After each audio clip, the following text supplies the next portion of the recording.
Marcus Jenkins never thought a routine drive could change everything. But when two police officers pulled him over without reason, questioning his every move simply because of the color of his skin in the car he drove, his calm demeanor and unwavering conviction would reveal a powerful truth. The system that was meant to protect him had failed. And now, with his phone recording every word, justice was about to be served. But it would be them who would face the consequences. Before we dive into this incredible story, don't forget to like this video and subscribe to the channel. Tomorrow's story is one you won't want to miss. Hit the bell so you never miss an update. Let's jump into it.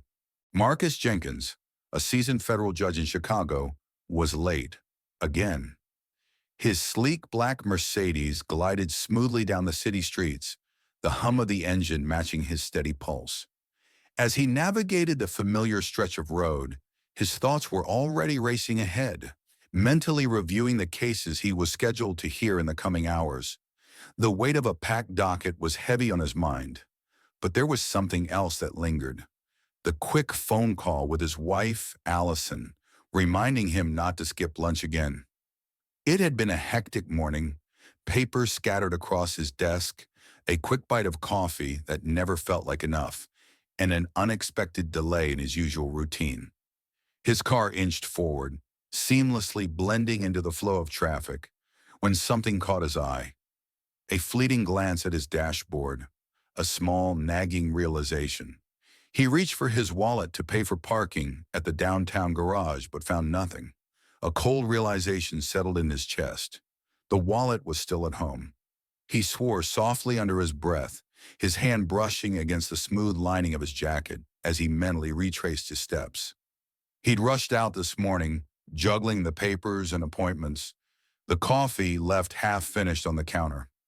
Of course, he'd forgotten his wallet. The frustration flickered for just a moment, but the time crunch was already pressing on him. The parking garage was just ahead, but turning back home was an impossible option. Not with the pile of meetings waiting for him. He could just make a quick stop at an ATM later, he reasoned, easing off the gas as he slowed down, contemplating his next move. It was only as he looked down briefly, distracted for a second, that the flashing lights pierced the calm of his drive.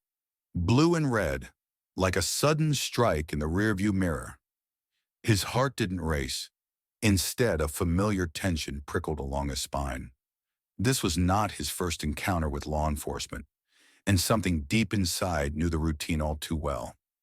It wasn't the first time he'd been pulled over for no reason, not even close. He signaled immediately, pulling over to the side of the road with practiced precision, his hands resting on the wheel. The officers behind him approached with slow, deliberate steps, their figures becoming more defined as they neared. Marcus watched through the mirror as two officers emerged from the patrol car. The older one, Officer Thompson, adjusted his belt with casual expertise, his broad shoulders a silent testament to years of experience. He moved with a purpose, every step radiating authority. His younger partner, Officer Hayes, trailed behind with a hard expression, not offering any warmth or kindness as they approached. Their movements were methodical, calculated, a silent game of dominance, designed to unsettle, to make him feel small. Marcus exhaled, a slow breath that cut through the tension building inside him. He knew what this would be, a routine stop, just another checklist in the daily grind of policing. But he also knew something that the officers did not. He was no ordinary man. Officer Thompson leaned in, his face framed by the side window as his sharp eyes scanned Marcus's vehicle. There was suspicion in his gaze, but nothing definitive, nothing logical, just an unspoken, familiar assumption. Marcus had experienced this before, many times, but this was different. He wasn't just any citizen caught in the system. "You in a hurry, sir?" Thompson's voice was slow, deliberate. There was no politeness, no welcome, just cold professionalism designed to unsettle. "No, officer," Marcus replied evenly, his tone calm, measured, his voice not betraying the frustration he felt deep inside. "But is there a reason I was pulled over?" Thompson didn't immediately answer. Instead, his gaze flicked over the interior of the car, scanning it like he was expecting to find something, anything, that would justify his stop. His partner, Officer Hayes, stood just behind Thompson, his posture radiating quiet antagonism, his hand resting near his holster. Hayes didn't make any moves, but it was enough to send a clear signal. Marcus knew exactly what this was. This wasn't about a broken tail light or a missed stop sign. This wasn't about public safety. This was about perception, about seeing a black man in a luxury car and deciding that he didn't belong behind the wheel of it. He had seen this game before, played out in neighborhoods and courtrooms, in the testimony of countless men who had been in his shoes, men who never got the chance to tell their side of the story. Thompson hummed, his eyes still scanning the interior of Marcus's car. There was no immediate answer, just the quiet scraping of metal on leather, the sound of their scrutiny. After what felt like an eternity, Thompson tilted his head slightly, as if weighing Marcus's response. "You slowed down real sudden back there," Thompson muttered, a slight edge creeping into his voice. "Looked like you were trying to avoid something." Marcus's gaze remained steady, his voice as calm as ever. "I realized I left my wallet at home. I was considering my next move." The words hung in the air for a beat before Thompson exhaled, unconvinced, his lips pressing into a thin line. Hayes, stepping a little closer, crossed his arms, his eyes narrowed. "No license, huh?" Marcus kept his hands visible, his grip steady on the steering wheel. He didn't flinch. He didn't react. He had been through this before. "No, but I do have my registration and insurance right here," he said, lifting the papers slightly, offering them up as a courtesy. Thompson's lips twisted into a small, almost imperceptible smirk. He exchanged a quick glance with Hayes, who stepped closer, his hand still hovering near his holster. "That's so," Thompson said, almost amused, his voice dripping with skepticism. "Nice car. You're telling me you're driving around without ID?" Marcus's gaze didn't falter. He had been questioned 1,000 times for reasons that didn't hold water, but this wasn't just another stop. This was more than just paperwork. This was about who they thought he was before he ever said a word. "I believe my registration and insurance should be more than sufficient to verify ownership," Marcus replied, his voice measured, firm. Thompson let out a small chuckle, almost mocking, before shaking his head as if amused. "Sure, sure," he said, tapping the roof of the car once, as though casually dismissing the conversation. "We get a lot of folks in stolen vehicles who say the same thing. Just a little too convenient, don't you think?" The words hit like a punch to the gut, but Marcus didn't let it show. He knew where this was going. He had seen this kind of thing before in the courtroom, the moment when someone's humanity was stripped away in favor of assumption. And no matter what he said, it wouldn't matter. Right now, to them, he was just another black man in a nice car. Thompson stepped back, his face hardening. "Go ahead and step out of the vehicle for me, sir." Marcus hesitated, letting the words settle. His grip tightened on the steering wheel for just a moment. He didn't move immediately. Instead, he let them think. Let them decide their next move. And then slowly, deliberately, he unbuckled his seatbelt. He stepped out of the car with measured calm, his back straight, his shoulders squared. The sun was hot against his skin as he stood outside the car. The weight of their eyes pressed into him, but he didn't let it show. He had been through this before. The humiliation, the power dynamics. He had been on the other side too, seeing the victims in his courtroom, hearing the stories of men who had been crushed under the weight of suspicion. But Marcus was no ordinary man. The air between Marcus and the two officers grew heavier with every passing second. He could feel the weight of their scrutiny pressing on his back, but he refused to let it break his composure. He wasn't just a citizen who had made a minor mistake.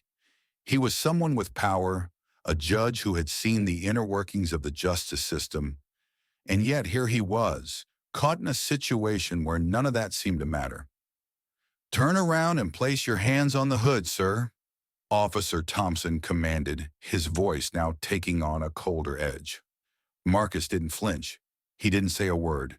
He simply turned, slowly placing his hands on the cool metal of his car's hood.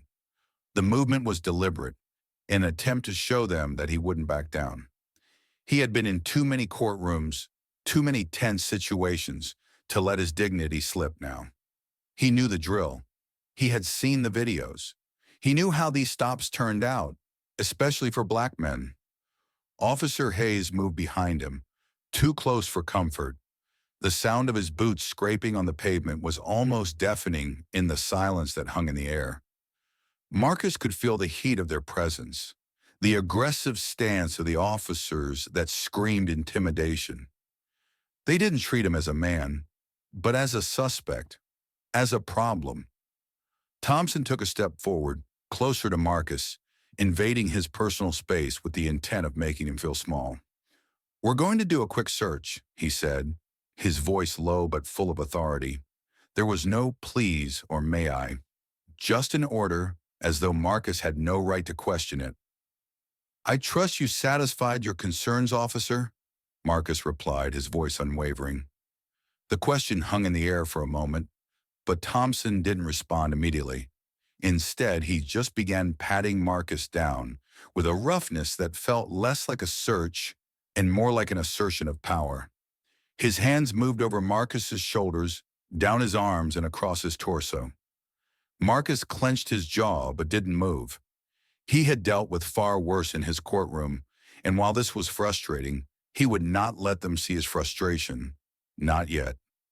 "Nothing here," Thompson muttered as he moved lower, tapping at Marcus's ankles, just to be thorough, just to prove that they could. Every touch was invasive, a reminder of the control they believed they had over him, a reminder that his power, his position, meant nothing in this moment. The search lasted only a few moments, but to Marcus, it felt like an eternity. The officers took their time, each movement methodical, not out of necessity, but out of sheer malice. The same slow, deliberate motions he had seen time and time again in cases of unjust detention and racial profiling. They had nothing on him, but they were going to make this uncomfortable. They were going to make him feel powerless. After what felt like hours, Thompson stepped back, wiping his hands on his pants as if he had just done something routine. His eyes lingered on Marcus, a flicker of something almost smug in his gaze. "You're clean. For now," he said with a dismissive wave. But the words didn't match the condescending tone, and Marcus could see it. He could feel the undertone of amusement beneath the surface, like they had won something by simply putting him through this. Marcus's grip tightened ever so slightly on the edge of the car, but he didn't let his anger show. He could hear Hayes rifling through the car now, his presence unmistakable as he pulled open the glove compartment without permission, carelessly tossing papers aside. It was a blatant display of disregard for his property, but Marcus remained still, his eyes fixed straight ahead. "Respect's earned, not given," Hayes muttered under his breath, clearly frustrated that he had found nothing to justify the stop. Marcus's gaze shifted toward him, his expression neutral but his voice sharp. "You're handling someone else's property with no respect. Maybe that's the problem here." The words hung in the air for a moment, but Hayes didn't respond. Instead, he flipped down the sun visor and rifled through it, searching for something, anything, that would allow him to justify this display of power. Marcus's patience was wearing thin, but he kept his voice even, knowing that pushing back could make things worse. Thompson took a step back, his hands resting on his hips, eyeing Marcus with a new level of scrutiny. "So, you're telling me, Judge, that this is your car?" he asked, his words laced with disbelief. The title wasn't spoken with any respect, more as a challenge. Marcus exhaled, his breath steady. He knew what was coming. He had seen it all before. He had witnessed it firsthand in courtrooms, in testimonies, and in reports of misconduct. The moment when they realized they had nothing on him but still pressed forward, determined to create a reason, to make him fit the stereotype they had already painted in their minds. "It's mine," Marcus replied simply, not offering further explanation. There was no need to. The paperwork was in the car. He was a federal judge. He didn't have to prove anything. But Thompson wasn't convinced. He exchanged a quick glance with Hayes before turning back to Marcus, his smirk widening slightly. "You sure about that?" he asked, his tone dripping with mockery. "Because you just happen to be driving a car that's a little too nice for someone like you." The words cut deeper than they should have, but Marcus kept his composure. He had heard worse. He had read the reports. He knew how this was supposed to go. They weren't just questioning his identity. They were questioning his right to exist in this world as anything more than a criminal. He had been in their shoes too many times, but never like this. Never the one to be accused without cause. "I've got my registration and insurance," Marcus said, his voice steady despite the provocation. "That should be more than enough." Thompson scoffed, shaking his head. "You think that's going to cut it? Every day we get people like you, with their fancy cars, their papers, and they try to pull the same thing. It's not going to work on me." Marcus stood tall, his body stiff with frustration, but he didn't flinch. He didn't argue. He wasn't going to give them the satisfaction. He had seen what the system was capable of. He had watched it fail over and over again. But now, in this moment, he wasn't going to let them take anything more from him. "I've already given you my papers," Marcus said, his voice cold. "If you're accusing me of stealing my own car, then you better have some proof. Otherwise, I'm free to go." The silence that followed felt like an eternity. Marcus could see it in Thompson's eyes. He wasn't ready to let this go. And that's when Marcus knew. They were going to escalate it. They would push him further, make him comply, make him feel small, just to show who had the power in this situation. Finally, Thompson spoke, his voice cold, his authority palpable.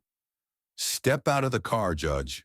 Marcus slowly unbuckled his seatbelt, the tension thick in the air as he considered his next move.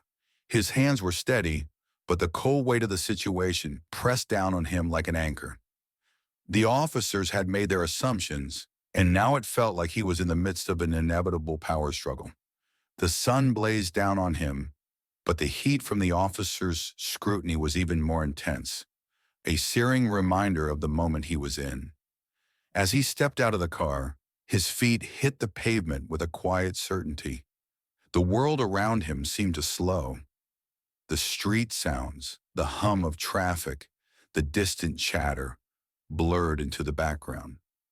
All he could focus on was the feeling of their eyes on him and the subtle shift in their stance that made it clear they were prepared for a confrontation.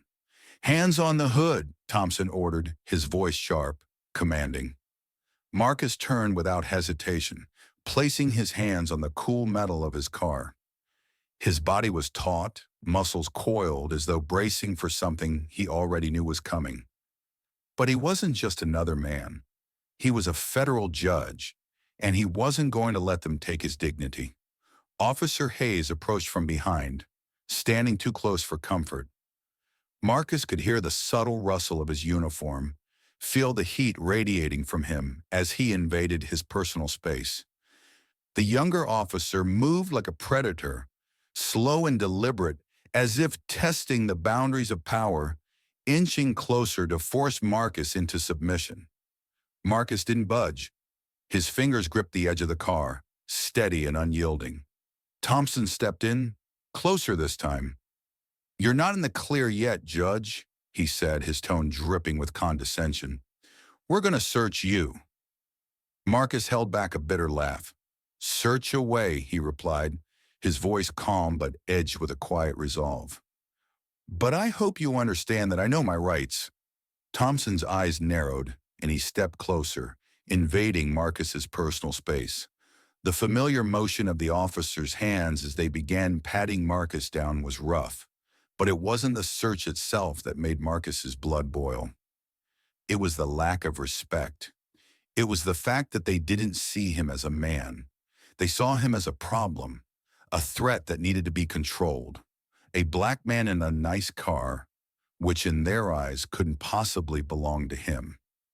Thompson's hands moved across Marcus's arms, down his chest and across his torso, as if the search was something personal.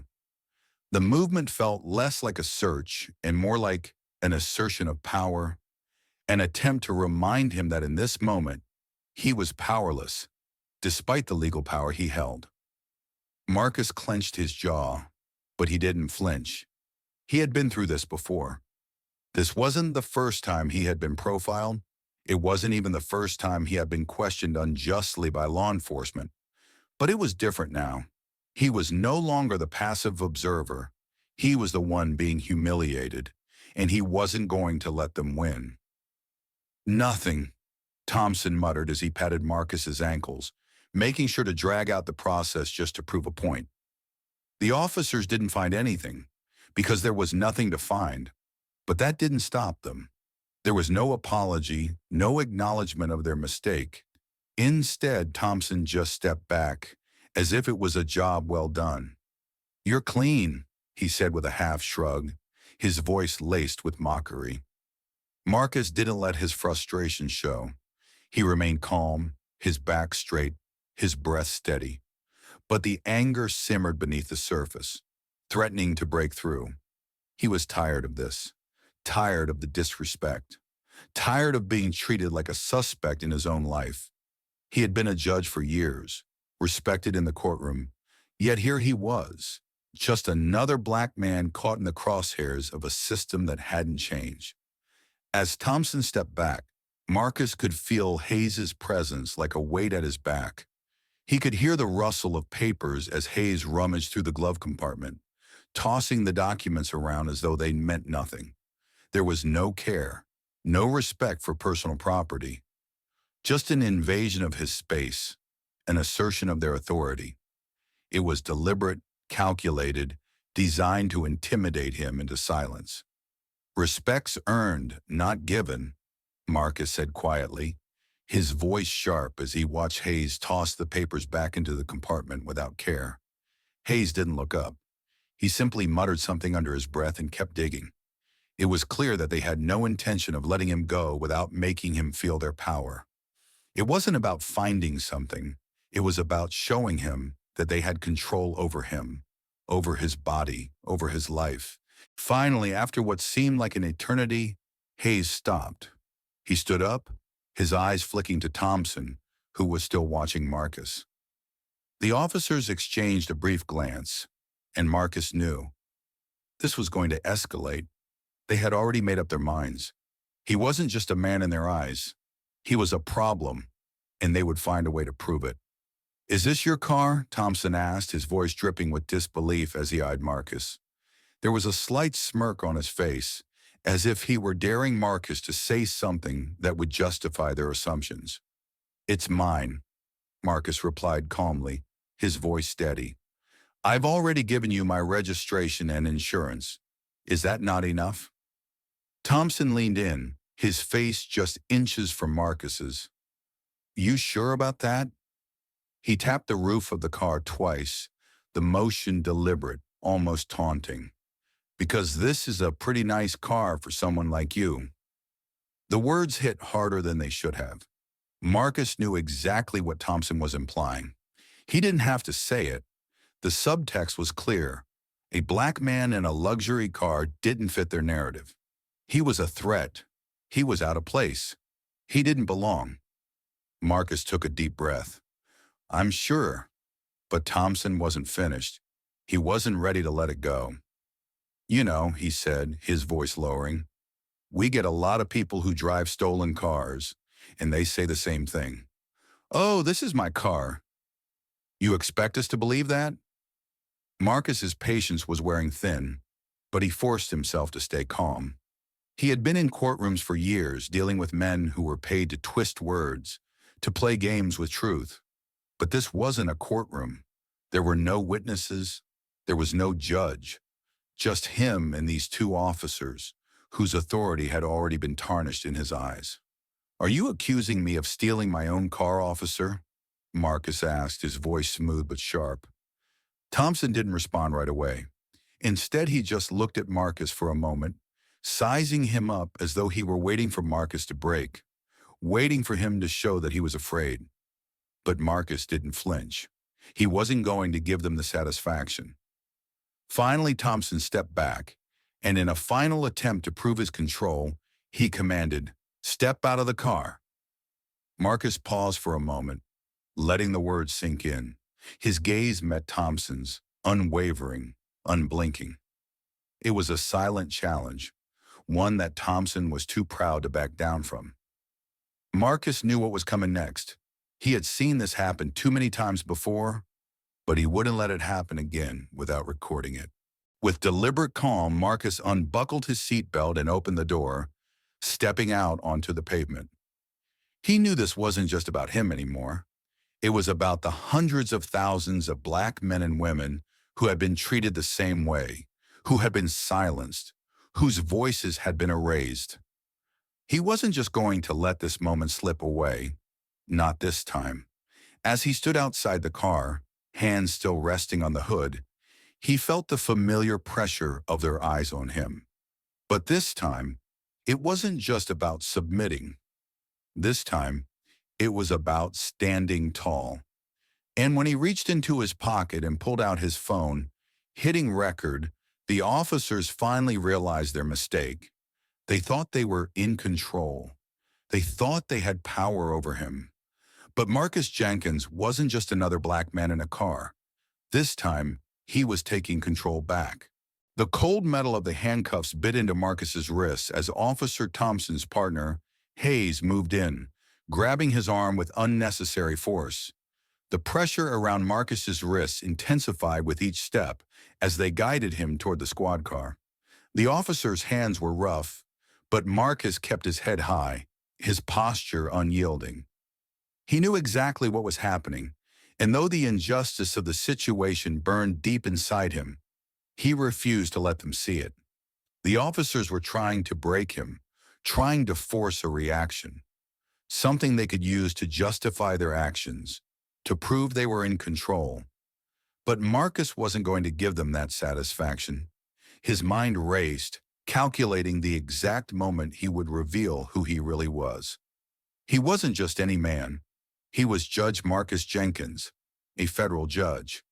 And he wasn't about to let them drag him into their system of injustice without consequences. They reached the patrol car, and Hayes shoved him toward the open door. The click of the metal door against the frame echoed in the still air, marking the beginning of a long ride to the police station. The cramped space inside the squad car felt colder than the air outside. The hard plastic seat was unforgiving, and the partition between Marcus and the officers separated him from his dignity too. Hayes slammed the door shut with a finality that made Marcus's stomach turn.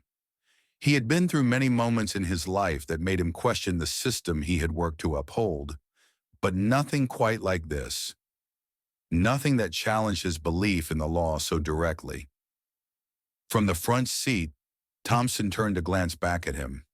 His gaze was tight, as if he was expecting Marcus to break, expecting him to plead, to beg for release.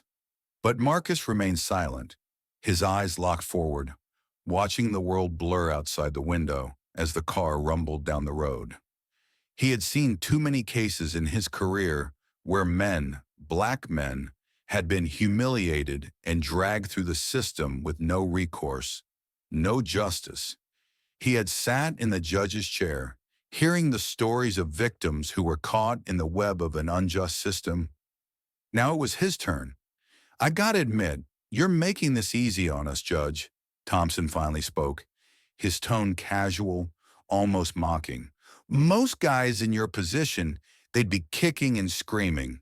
But you've been real cooperative, almost like you knew you were caught." Marcus didn't respond, didn't even acknowledge the words. He had heard it all before. The insinuations, the judgments made before a person even had a chance to speak. It wasn't about being cooperative. It was about power. It was about making sure they showed who was in charge. "You think your little phone's gonna save you?" Hayes chimed in from the front seat, his voice dripping with condescension. "Think you're special because you're some judge? You're just another guy who thought he could pull one over on us." Marcus shifted slightly in his seat, his wrists sore but still calm. They didn't understand. They didn't understand that it wasn't about the phone or the position or the title. It was about control. It was about seeing a black man in a nice car and deciding that he didn't belong behind the wheel of it.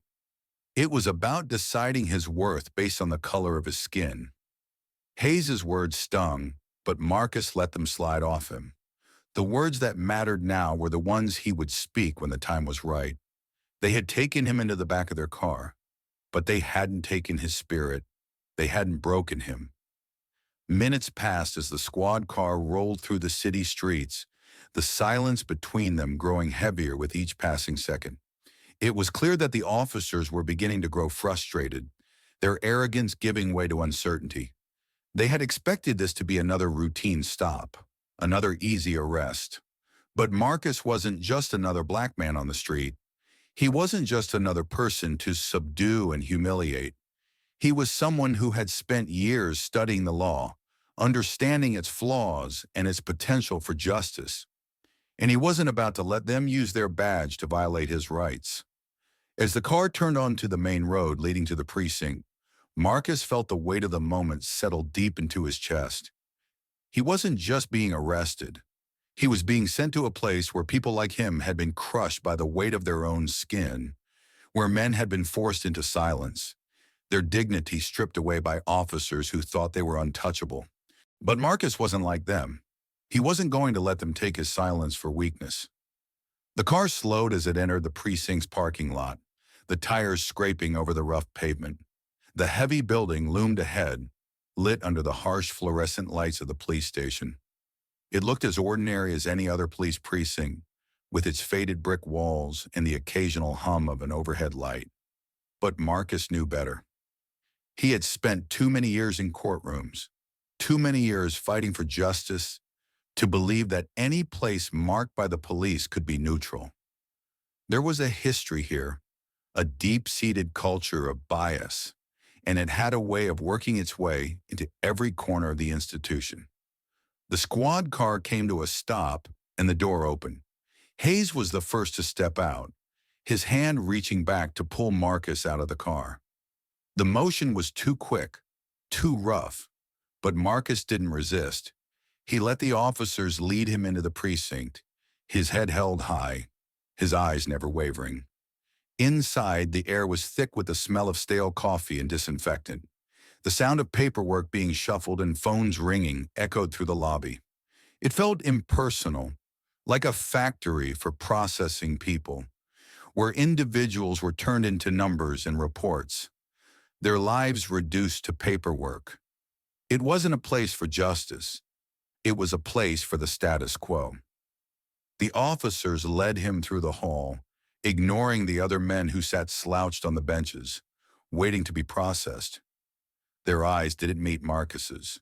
They didn't even look up. To them, Marcus was just another man in a long line of arrests, another statistic, another person caught in the system. As they approached the desk sergeant, the officer in charge barely glanced up, continuing to type on his keyboard, indifferent to the weight of the situation unfolding. Hayes dropped the paperwork onto the counter with a flick of his wrist, his voice casual as he announced, "One for you. No ID, suspicious vehicle. Probably more where that came from." The desk officer didn't respond immediately. He just let the paperwork sit for a moment, his fingers clicking across the keyboard in slow, deliberate motions. The tension in the air was thick, the uncertainty hanging between them. And then it happened. The officer hesitated. His fingers faltered as he glanced at the screen, his face shifting slightly. His brow furrowed as he double-checked something on the monitor. The seconds stretched on, an eternity in the silence that filled the room. Marcus stood still, his eyes never leaving the officer's face. He knew what was coming, knew that the moment of truth had arrived. The officer finally looked up, his face pale. His voice was quiet but filled with undeniable disbelief.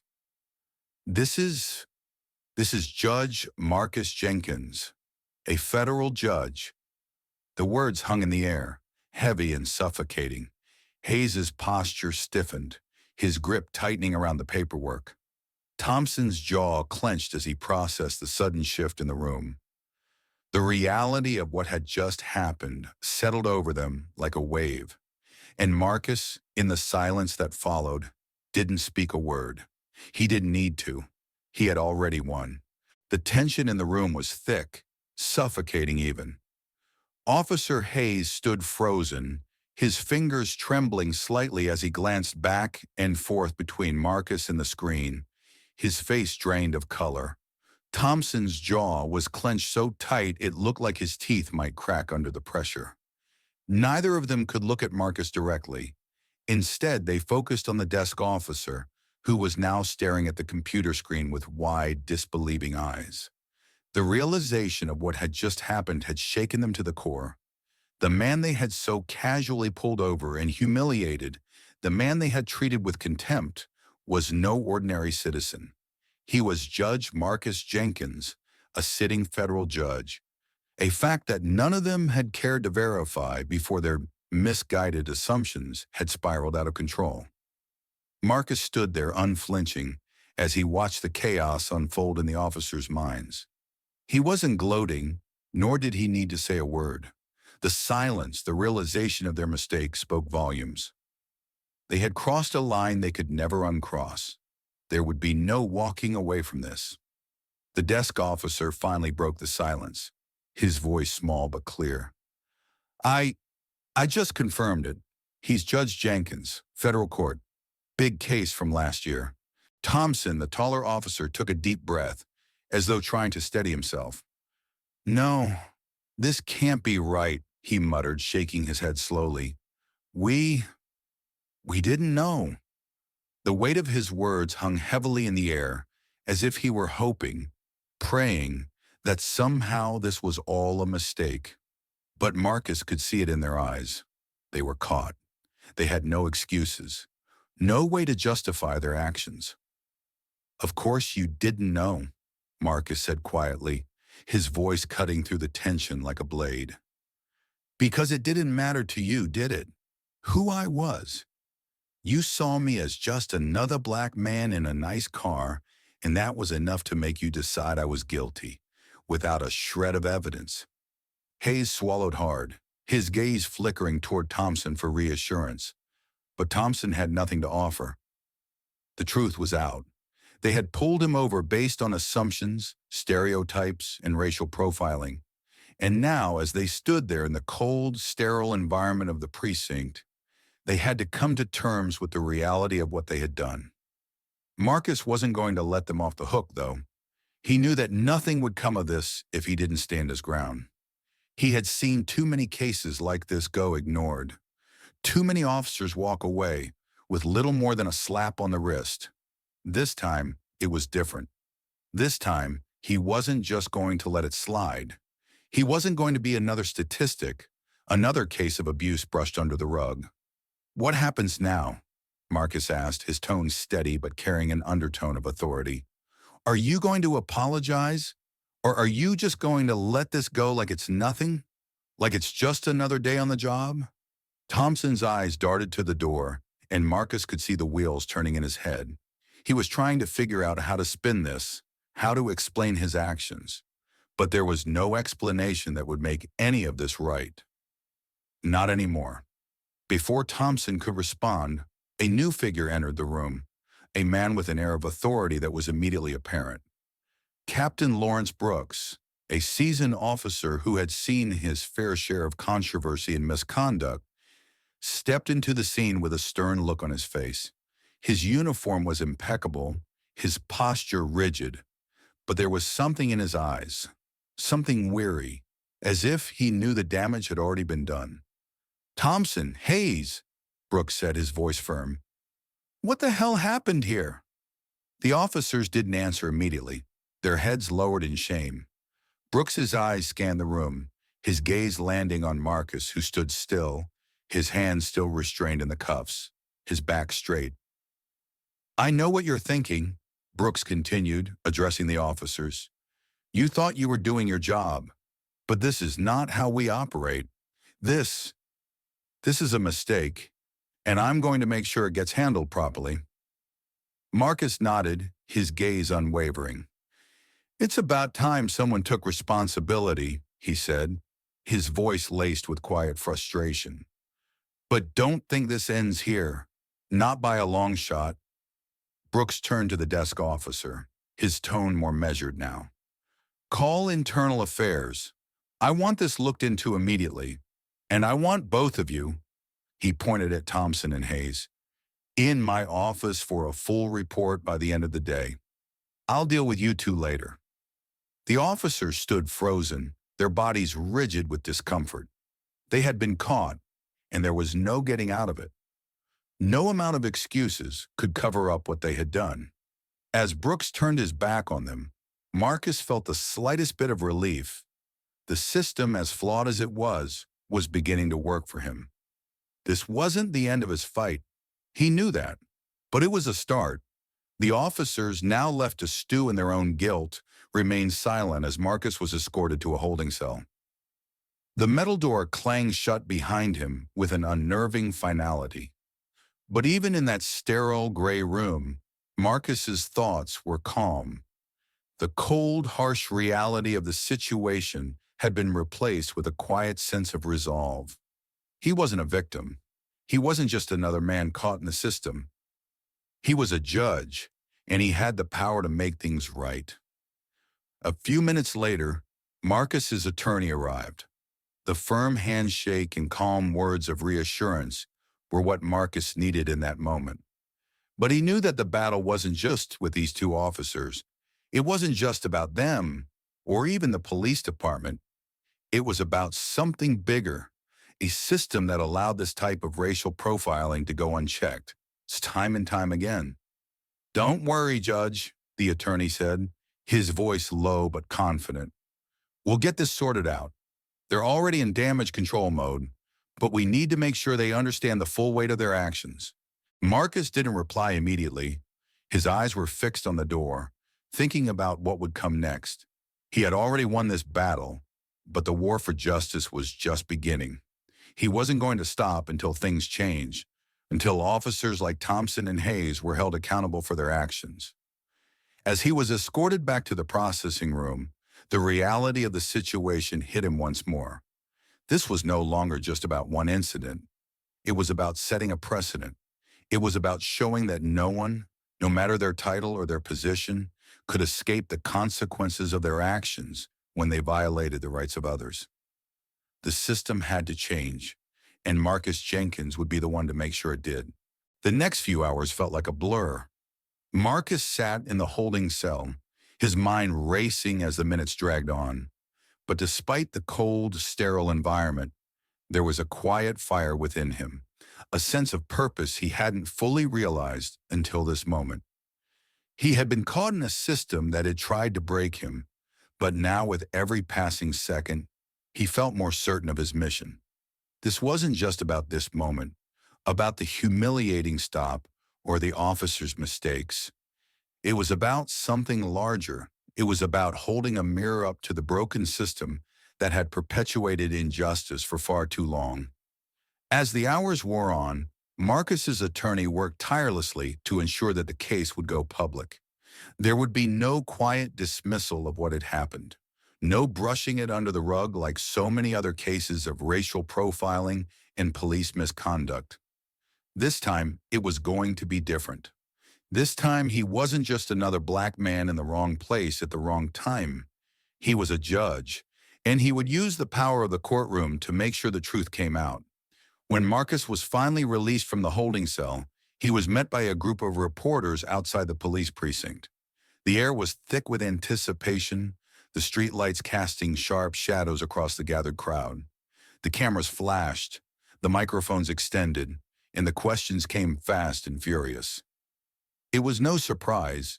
This was the story of the year, a scandal involving two police officers who had been caught in the act of racial profiling and abuse of power. But Marcus didn't flinch. He was ready. He stood tall, his expression calm but filled with an intensity that made it clear he wasn't going to back down. He had been forced to confront his own vulnerability, but now, as he faced the world, he was ready to do whatever it took to make sure this didn't happen to anyone else. "Judge Jenkins, can you tell us how you feel about what happened tonight?" One reporter called out, pushing through the crowd to get closer. Marcus adjusted his jacket and faced the microphone. "What happened tonight was an example of a broken system that has allowed these kinds of incidents to continue. It's not just about me. It's about every person who has been stopped and humiliated for no reason other than the color of their skin. I'm standing here today because I was lucky, but not everyone is." He paused, his voice steady but laced with conviction. "This isn't just a matter of bad cops. This is a culture that needs to change, one that has been allowed to thrive unchecked for far too long. And I won't stop until I make sure those responsible are held accountable." The crowd murmured, the weight of his words sinking in. For the first time in a long time, it felt like the conversation was shifting. There was power in truth. There was power in standing up, not just for yourself, but for everyone who had suffered under the same oppressive system. Another reporter shouted, "Do you believe this will set a precedent for future police accountability?" Marcus didn't hesitate. "It has to," he said, his voice unwavering. "Accountability isn't just about punishing those who have done wrong. It's about ensuring that it doesn't happen again. It's about rebuilding trust between the police and the communities they are supposed to protect. This case is a step, but it's only the beginning." Behind him, the officers, Thompson and Hayes, emerged from the precinct. Their faces were pale, their expressions tight with discomfort. The media swarmed them immediately, cameras flashing as they tried to get a statement. But there was nothing to say. Their arrogance was gone. The truth had been laid bare, and the consequences were inescapable. They didn't speak to the reporters. They didn't have to. Their silence spoke louder than any words could. They had been caught, and there was no coming back from this.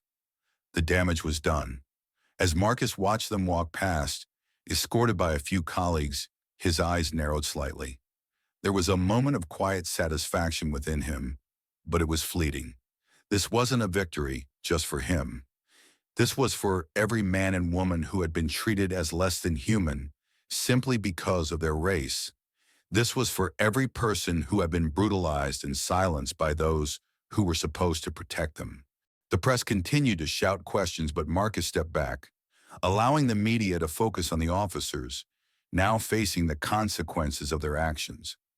The crowd around him shifted, the air thick with energy and anticipation. His words had sparked something, an undeniable shift in the narrative. People were talking about it. People were listening. Later that evening, as Marcus returned home, he couldn't help but reflect on everything that had transpired: the arrest, the humiliation, the fight. But what truly weighed on him wasn't the personal victory. It was the recognition that this wasn't just one isolated incident.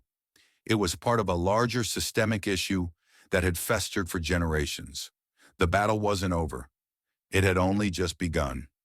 In the coming weeks, the fallout from the arrest would spread far beyond the precinct walls. The media would cover every angle, and public outrage would only grow stronger. The investigation would move forward, and internal affairs would be forced to examine what had happened under the bright lights of the public eye. But Marcus didn't let himself get caught up in the storm. He knew the hard work was ahead of him.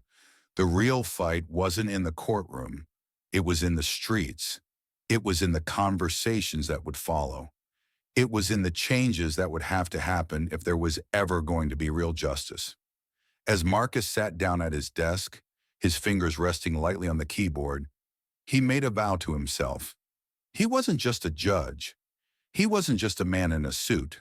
He was a voice for the voiceless, and he would continue to use it to demand change, no matter how long it took. The first hearing, the one he'd originally been late for, was scheduled for the next morning, but he didn't feel the urgency to rush to it. His life had shifted in a way he couldn't have anticipated, but it had also affirmed the one thing he had always known. Justice was worth fighting for.